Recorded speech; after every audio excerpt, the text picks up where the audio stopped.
beryaha ka mid ah saxaabay halkan waxaa ku noolaan jiray boqor aad u aqli badan iyo boqorad u qabi oo iyadana aad u aqli badan. waxayna ku faraxsanaan jireen boqortooyadooda iyo sharciga ay u degsadeen kaasoo si wanaagsan u shaqaynaya. laakiin wuxuu sheegay inuu yahay mid konton jira ilaa welina wax carruur aan haysanin.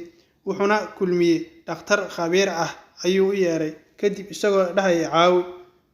kadib gabadhii ayaa baxday iyadoo meel webi ah maraysa ayay waxay aragtay faras oo dhagax lugta la galay. kadibna way caawisay oo dhagaxii ayay ka fujisay. wuxuu yidhi aad baad u mahadsan tahay boqoradeydii yarayday ayuu yidhi faraskii. waxaan rabaa in aniga aan ku caawiyo aanan noqdo boqorka qalbigaada ayuu u sheegay. iyaduna waxay tidhi aad ayaad u mahadsan tahay, waxaan kugu dari doonaa qoyskanaga ree boqor. kadibna aabaheed ayay u keentay boqoradii yarayd maamadii. wuxuu yidhi kani waa mid aad u barakaysan. kadib dadkii boqortooyada raacsanaa oo dhan ayaa waxay dhaheen waa mid kani barakaysan, aad ayuuna u wanaagsan yahay canugani, waana mid qalin jabiyey dhammaantiis maadaama uu yahay mid la wada jecel yahay ayay dhaheen. waana mid aad u wanaagsan oo nasiib badan, waana dayixii boqortooyada ayay sheegeen. laakiin gabadhan boqortooyadan yar ma jeclayn waxa kaloo gabar ah. kadibna waxay gashatay koofida lagu tababarto iyadoo seefna qaadatay, doonaysana isla markiiba inay tababarato sida loo dagaalamo. ninkii tababariyay ciidanka ayaa wuxuu yidhi aad ayaad u mahadsan tahay, waxaana tahay gabar geesiyada. dhegta ayay ugu sheegtay, waxay tiri sidoo kale adiguna waxaa tahay mid aad u mahadsan. kadib si dhaqso ah ayaa boqorkii waxa ugu soo booday cudur. waxaana maqlay nin kaloo deriskooda ahaa oo boqor ahaa. kadibna wuxuu u soo qaaday waraaq ay wax ku qoran yihiin. wuxuuna u sheegay boqorka inuu yahay mid jiran, aanan caawin doono, xaaladiisuna ay tahay mid khatara, aanan caawin doono haddii dagaal lagu soo qaado, aanan mar hore aan ka baarandegnay ayuu u sheegay. kadib boqorkii ayaa yidhi aad ayaad u mahadsan tahay fariinta saad iigu keentay, isagoo xoogaa qufacaya oo haddana liita. waan idin difaaci doonaa uu yidhi nafsadeenna oo dhan. waxaan haysanaa ciidan idinku fidan ayaan haysanaa oon idinku difaacna ayuu sheegay. boqorkii ayaa yidhi taasi waa hagaag, ka cabsamayna annaga, laakiin buurahan ugu hareeraysan waxa ku nool xayawaan aad u khatara ayaa ku nool ayuu yidhi, oo dinoosar ah. kii waraaqadoodii ayaa wuxuu sheegay inuu boqorku soo faray inay aad u difaaci doonaan markasta. laakiin boqoradii yareed oo tababarnayd ayaa xanaaqday. kadib ciidan ayaa soo baxay iyagoo doonaya inay ka gudbaan meesha khatarta. kadib dinoosarkii ayaa afka holac ka sii daayay, kadibna gebi ahaantoodba wuxuu ka dhigay kuwo gubtay. kadib boqoradii ayaa xanaaqday oo tiri waa inaan aabe dadkaas anigu aan caawiyaa, ayaan doonayaa kelideyda ayay u sheegtay aabihii. dhexdhexaad iyo mana doonayo wax dhexdhexaada, aniga ayaa la soo dagaali kara, awoodna waan leeyahay aniga, waana ka soo guulaysanaya ayay u sheegtay dinoosarka buurta ku nool. gabadhii yarayd oo boqorad ahayd ayaa waxay aabaheed u sheegtay inay berri ay bixi doonto kelideed, ayna guul halkaas ka soo hin doonto, qof raacayaana uusa jirin.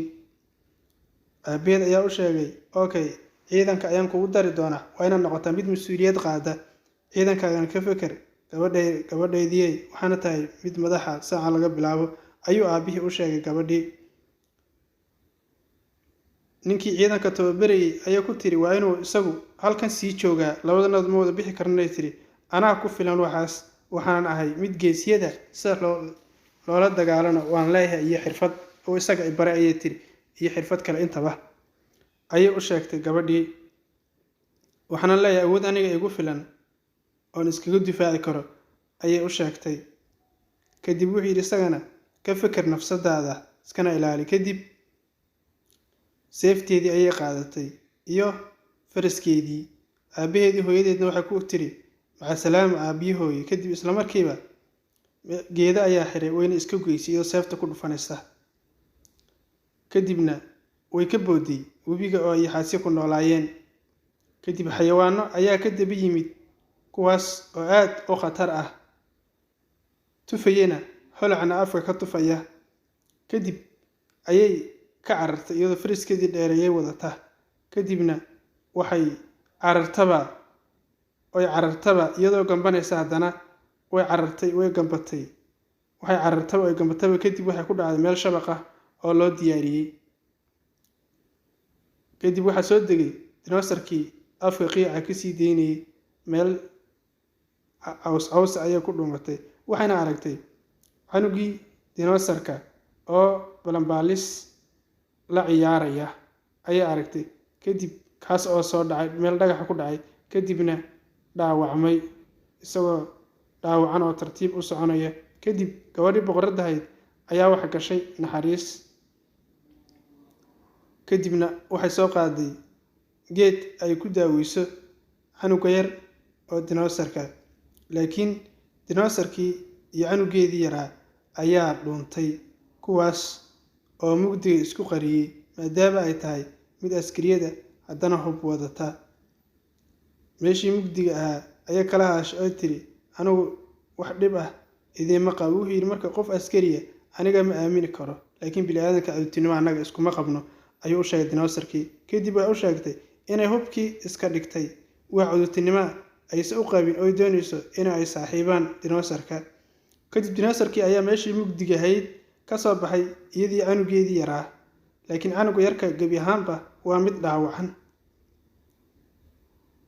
canuga yarkaha ayay meeshay dhaawacmeed ayay ka daaweysay. kadib canugii ayaa noqday mid lugtiisa kor u qaadqaaday oo haaditaan ayuuba haweystayba.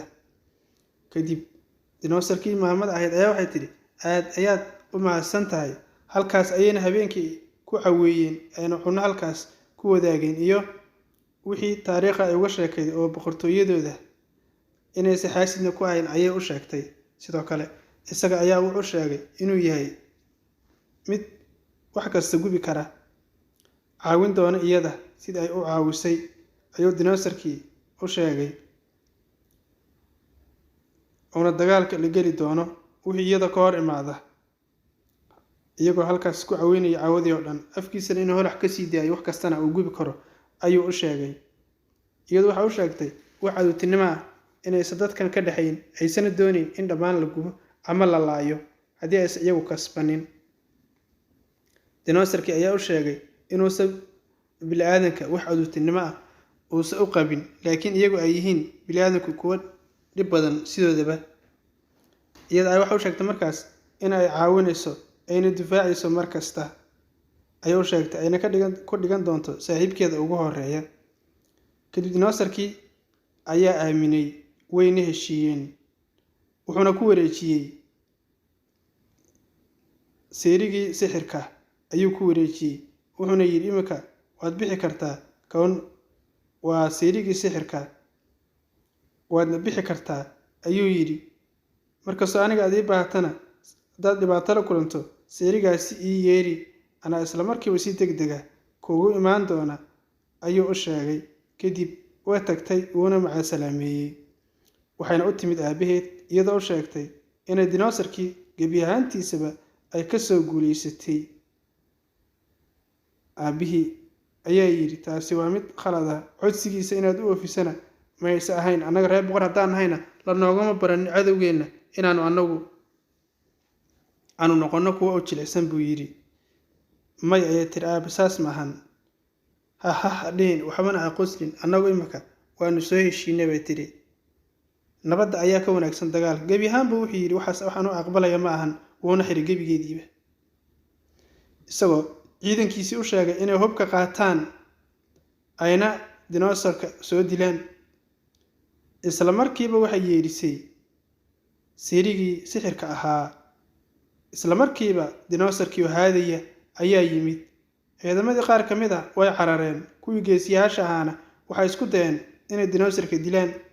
dinoosarkii ayaa u sheegay boqoraddii bini'aadanku waxyaalaha ay soo tuurayaan inaysan waxba ka qaadi doonin. kadibna meeshii ayuu ka furay gebi ahaanteediiba. kadibna kor ayay uga degtay isagoo ciidankii holac ku afuufay dhammaantood. odaygiina waa u naxay. kadib ayay xirtay isla gebi ahaantiiba boqorkii ayay xirtayba taasoo ka waday inay badbaadiso kadibna ciidankii dhammaa ayaa u hogtay iyada dinosaurkiina waxay u sheegtay meeshii lagu xiray iyo gebi ahaan oo dhanba meelahan dhanba inay gubtaba kadibna dinosaurkii ayaa gubay ciidankii qaarkood ayaa isku dayey inay mar labaad haddana soo rogaal celiyaan oo ay la dagaalaan dinosaurka iyo boqoradaba ninkii awl ka soo horjeeday oo tiri guriga joog ayaa saas yidhi kadib waxay ku amartay inay iyagu isciqaabaan oo ay dhammaantood isdilaan waa dadkii boqortooyada ka soo horjeeday iyadu waa mid awood leh oo dinosaurka haysata ciidamadii boqortooyadana halkaas ayay taagan yihiin gebi ahaanba waxay noqotay mid guulaysatay odaygana wuxuu yidhi gabadhaydii aad baad u wanaagsan tahay waxaadna noo soo hoysay guul boqortooyadiina waad badbaadisay gabadhaydii sidoo kale ninkii doqonka ahaa ayaa isna u mahad celiyey oo yidhi aad ayaad u mahadsan tahay isagoo dhabarka ka taabanaya waad badbaadisay boqortooyada cadowgaadiina waad leysay adigoo awood la yimid aabbihii ayaa sidoo kale u mahad celiyey gabadha oo yidhi waad badbaadisay boqortooyada aad ayaadna u mahadsan tahay gabadhaydii qof kasta wuxuu noqday mid iyada u mahad celiya halkaas ayaana looga adkaaday boqorkii damcay inuu boqortooyada la wareego maadaama gabadha aabaheed oo boqorkaa uu jiran yahay dinosaurkii ayaa dab shiday isla markii wuxuuna ku laabtay meeshiisii halkaasna waxaa kusoo gabagabowday xadutinimadii ay isku qabeen labada boqortooye halkaas ayaan ku joojinaynaa saxaabtahay